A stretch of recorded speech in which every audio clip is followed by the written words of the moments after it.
Bismillahirrahmanirrahim. Assalamualaikum warahmatullahi wabarakatuh. Saya Atma Valianto dengan NIM 2020110073 ingin mempresentasikan PPT dengan berjudul Peran Negara dalam Masyarakat dan Peran Masyarakat pada Negara. Sebelumnya, membahas mengenai peran. Peran adalah aspek dinamis dan kedudukan atau status. Seseorang yang telah melaksanakan hak dan kewajiban berarti telah menjalankan suatu peran. Peran menurut pendapat Kozir Barbara adalah seperangkat tingkah laku yang diharapkan oleh orang lain terhadap sesuai dengan kedudukannya dalam suatu sistem. Negara adalah organisasi yang berdaulat, tergambar dari konstitusinya. Secara substansi, kekuasaan yang diberikan kepada negara dalam realita dipegang oleh penguasa yang sah untuk mewujudkan cita-cita dan tujuan negara tersebut. Bahas mengenai materi. Peranan negara biasanya sesuai dengan fungsi institusi politik dan ditentukan oleh corak sistem politiknya. Menurut Adam Smith, tugas negara adalah melindungi masyarakat dari kekerasan institusi manapun, ketidakadilan masyarakat lain, dan menjaga pekerjaan masyarakat. Sedangkan fungsi negara lain adalah keamanan luar negeri, ketertiban dalam negeri, keadilan, kesejahteraan umum, dan kebebasan. Oleh sebab itu, negara memerlukan sarana untuk tercapainya fungsi tersebut, yaitu kekuatan polisi dan militer, peradilan independen, pegawai negeri yang taat kepada negara, serta administrasi keuangan yang jujur dan monopoli persoalan keuangan. Dari berbagai perspektif, fungsi negara yang lebih menonjol adalah peranan negara dalam bidang ekonomi, dalam bentuk kepemilikan masyarakat terhadap kapital produksi. Beberapa fungsi negara yang berkaitan dengan ekonomi yaitu menjamin hak milik, liberalisasi ekonomi, pengaturan siklus bisnis, perencanaan ekonomi, pemberian input tenaga kerja, tanah, modal, teknologi, infrastruktur ekonomi, dan input manufaktur, campur tangan sensus sosial, dan mengelola sistem ekonomi. Sekalipun banyak tokoh yang mempunyai pandangan peranan negara dalam ekonomi dominan, namun tokoh lain seperti Evans membantah hipotesis negara merupakan aktor ekonomi yang sudah ditinggalkan, karena aktor lintas bangsa swasta lebih berkembang, sehingga aparatur negara menjadi lemah. Berdasarkan uraian tentang peran negara di atas, menunjukkan betapa banyaknya pengaruh yang sangat rentan terhadap kedudukan suatu negara. Realitas perbedaan kekuatan negara pada era globalisasi telah membuat negara kecil atau lemah makin sulit menghindari kondisi saling ketergantungan yang cenderung merugikan negara yang lemah ataupun yang kecil. Ketergantungan itu meliputi komponen seperti tingkat dan kualitas perdagangan, kepentingan geografis dan geostrategis, tingkat perkembangan budaya dan teknologi, perbedaan ekonomi dan derajat eksklusivitas sistem ekonomi negara, dan konstelasi politik kekuatan negara-negara besar. Peran negara menurut Konstitusi Indonesia dalam pembukaan Undang-Undang Dasar 1945 dinyatakan dengan jelas tentang peranan negara pada alinea keempat yang berbunyi, melindungi segenap bangsa Indonesia dan seluruh tumpah darah Indonesia, dan untuk memajukan kesejahteraan umum, mencerdaskan kehidupan bangsa, dan ikut melaksanakan ketertiban dunia berdasarkan kemerdekaan, perdamaian abadi, dan keadilan sosial.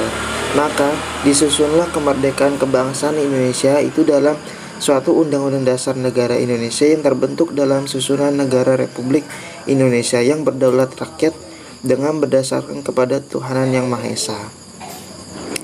Dari sini dapat kita pahami bahwasanya berdasarkan pernyataan pembukaan Undang-Undang 1945 pada alinea keempat tersebut di atas menunjukkan bahwa peranan negara cukup kuat dapat terlihat dari yang pertama, pernyataan dari melindungi segenap bangsa Indonesia.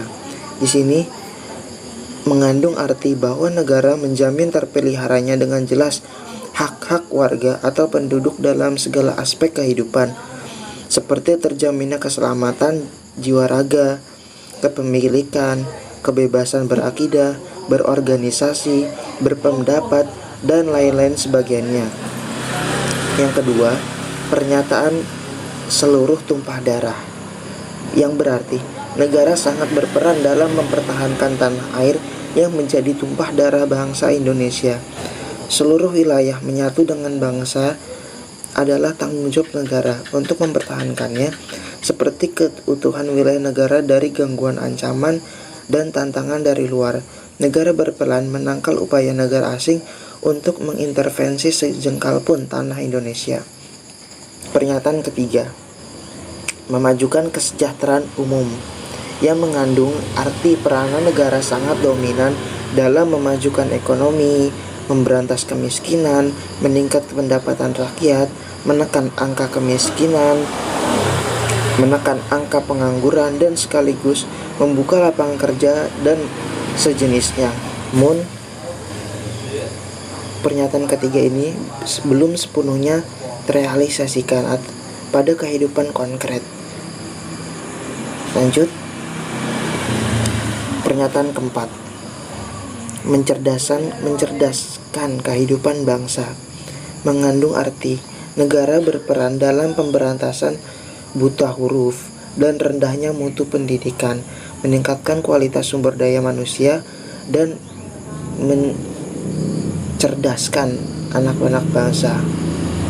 Yang terakhir, kelima, pernyataan terakhir ialah ikut melaksanakan ketertiban dunia, yang berarti negara terlibat dalam proses perdamaian dunia secara aktif, kepedulian yang tinggi terhadap masalah yang muncul di negara lain, dan bekerja sama dengan masyarakat internasional untuk memecahkan persoalan dunia.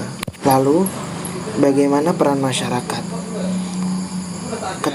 Keterlibatan masyarakat saat ini menjadi bagian yang perlu dioptimalkan. Dengan adanya keterlibatan masyarakat, para pihak dapat bersama-sama untuk meningkatkan kualitas pelayanan. Fungsi kontrol dari masyarakat juga dapat membantu bagaimana pelayanan publik dapat terselenggara dengan sebagaimana mestinya.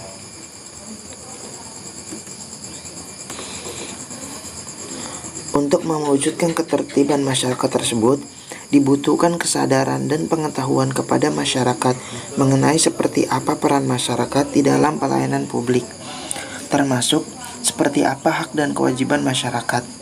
Masyarakat berkewajiban untuk memenuhi ketentuan yang tercantum dalam standar penyelenggaraan pelayanan publik dan mematuhi peraturan terkait. Dalam penyelenggaraan pelayanan publik, masyarakat tidak hanya sebagai penerima layanan publik, melainkan juga sebagai pengawas eksternal. Bersama Ombudsman dan DPR serta DPRD, masyarakat berhak untuk mengawasi pelaksana standar pelayanan yang diselenggarakan oleh setiap penyelenggara pelayanan publik. Namun, bentuk pengawasan tersebut harus berdasarkan dengan ketentuan yang berlaku. Bentuk pengawasan masyarakat dalam penyelenggaraan pelayanan publik diatur dalam Undang-Undang Nomor 25 Tahun 2009 tentang Pelayanan Publik pasal 35 ayat 3 huruf A. Masyarakat dapat melakukan aduan atau menyampaikan laporan sebagai bentuk pengawasan. Pengaduan dapat dilakukan apabila masyarakat menemukan bahwa penyelenggara pelayanan publik tidak melaksanakan kewajiban sebagaimana mestinya, atau terdapat penyelenggara atau pelayanan publik yang tidak sesuai dengan standar pelayanan atau prosedur yang berlaku. Baik, hanya itu yang bisa saya sampaikan. Kurang lebihnya mohon maaf. Dan kesimpulan yang bisa kita ambil adalah peran negara dalam masyarakat ialah memberikan layanan publik yang selayaknya, atau mungkin mencerdaskan anak bangsa dengan cara beasiswa bagi mereka yang membutuhkan dan yang berprestasi, serta dan juga peran warga negara pada negara ialah menjaga akses layanan publik seperti halte dan sejenisnya, dan juga patuh atau tepat waktu dalam membayar pajak. Kurang lebihnya mohon maaf. Apabila ada kesalahan kata mohon dimaafkan. Sekian, terima kasih. Wassalamualaikum warahmatullahi wabarakatuh.